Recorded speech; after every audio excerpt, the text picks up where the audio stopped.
Chúng nó cứ nói bát giới giống như là heo, qua beo cũng bởi cái thói thích ăn là ăn. Dù ta thèm ăn nhưng đâu đụng đến chén cơm nhà mày. Đời tao tự lo, tao mập cũng chẳng có liên quan thằng nào. Có mấy đứa chết cũng bởi nói tao là heo.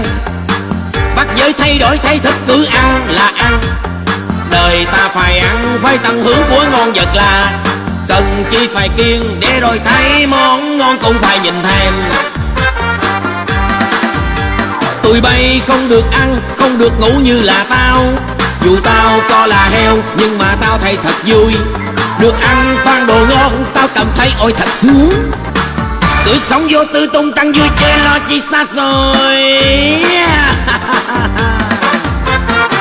Nói bông nói gió nói xỏ nói xiên mà chi. Hãy cứ sống tốt hãy cứ bước lên mà đi. Đừng lo nhìn tao lo mà sống cho đẹp cuộc đời. Trần gian này đâu có sở thiếu, biết bao công việc để làm.